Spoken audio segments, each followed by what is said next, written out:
Hello and welcome back to my cake kitchen. Whenever you see a beautifully finished cake sitting on a cake stand looking elegant and polished, there's always a story behind it. And trust me, this cake has a story too, because this beautiful birthday cake was decorated right in the middle of a heat wave in the UK. And needless to say, there was quite a few challenges along the way. Now, if you've been following this cake's story closely, you will already know some of the drama that got us here. The first batch of cakes overbaked and the second batch sank. Buttercream completely fell apart. The ganache needed adjustment, and the adjustment created texture issues. And every solution seemed to introduce a brand new set of problems. I've covered all of those stages in previous videos, and I've organized them in a playlist for you to catch up on the full story. But we're picking up today from where we left off in our last video. We are now at the stage where I am racing against the clock at 1 a.m. trying to get this cake finished while still battling ganache consistency issues. And if you're new to cake decorating, this might be the point where you take a deep breath, because things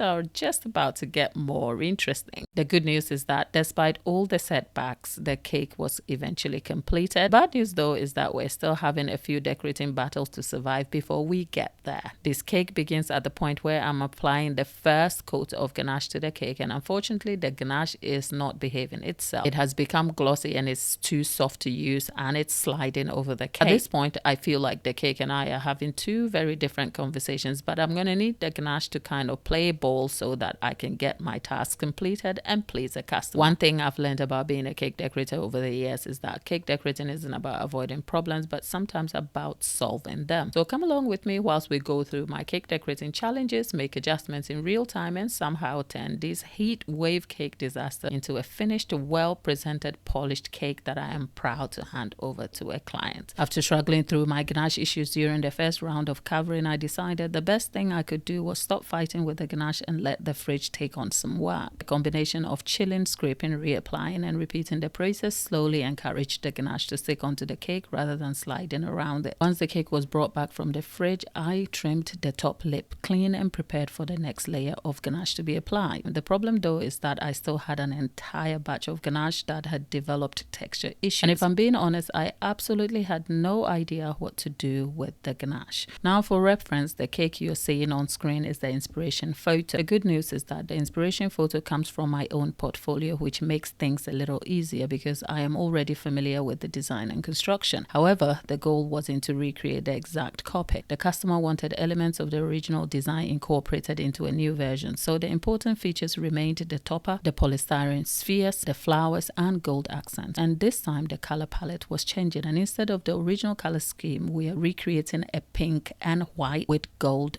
accent. And that's where the next challenge appeared, because trying to get the pink and white ganache to blend in a way I wanted, it became an unexpected battle by itself. At one point I felt the pink wasn't strong enough. Then I realized I was running out of pink coloring. So what do? I dipped a knife straight into the remaining bottle of coloring and started trying to deepen the color shade on the cake. Looking back, it was not my finest decision, because although I had achieved a stronger color of pink, I also completely changed the tone and pattern of the pink on the cake, and suddenly the pattern developing on the cake wasn't what I had envisioned. So at this stage I was genuinely frustrated. Every adjustment I had made to correct a problem seemed to have introduced another batch of unanticipated problems, and at this point I was extremely tired. I felt like I could scream or even pull my hair out, and the only thing I could think of was to pretend the cake didn't exist. But then in the same breath I realized there wasn't much dwelling on all the problems that had developed up until this point.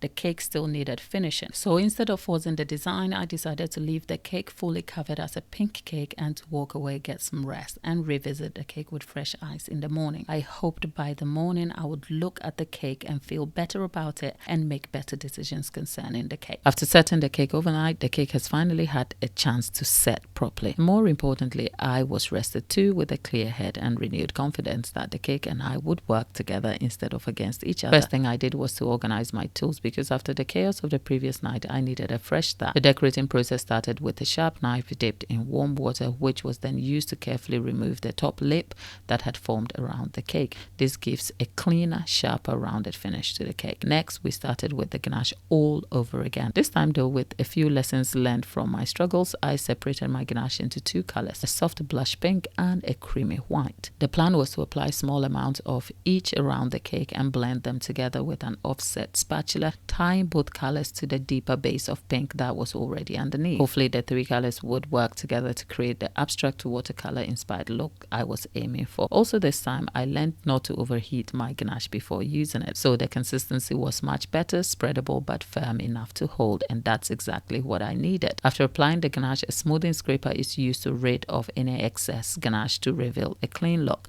and little by little I can see the pattern developing. Now this wasn't a one and done process, as you will notice on the split screen. There was a second and a third application, because cake decorating is really about getting it perfect the first time. Achieving a polished cake is often a repetitive process of adding, scraping away, adding again, and refining each detail a little bit at a time. And seeing it finally come together felt incredibly satisfying after everything this cake has been put through. We are now getting close to the look I wanted, and you'll notice there are still a few imperfections of texture on the cake. That is perfectly fine. The goal of this cake is never to get a perfectly smooth and flawless finish. I wanted something polished but with enough movement and texture to complement the abstract watercolor marble design. Sometimes these little imperfections are what also gives the cake character, and you will see what I mean exactly when we get to adding the decorative detail. For now though, having achieved the cake as I would like it, the cake is going to be left to set completely chill in the fridge for the next step, which is really important. After giving the cake another chance to chill, it's time to add some details, and I'm starting with gold leaf. Applying gold leaf to a cake can be a little bit tricky because the material itself is incredibly delicate. It's paper thin, catches onto everything, and if too much moisture is introduced, it can quickly become difficult to work with. Thankfully, the weather this morning is much kinder than the previous day, which made the process a lot easier because humidity can be problematic to this process. You'll notice I'm using a slightly damp brush to pick up the gold and transfer the leaf around the cake. The brush holds onto the gold leaf just enough to move it around whilst allowing me time to apply it sparingly across the surface. There's no strict pattern application or complicated technique happening here. My goal is simply to create subtle areas of gold that are softly scattered around the cake. I want the gold to look natural and textured rather than beautifully placed. Once this layer is complete and has had a chance to settle, I'll come back later and add more decorative detail using textured stencil wire. Now, one thing I'm thinking about as I decorate this cake is thinking about the original inspiration cake. If you compare the two, you'll notice the original design has quite small areas of gold leaf, whilst the gold splatter effect is much more prominent. This time though, I wanted to change the balance a little. Rather than making the splatter the main feature,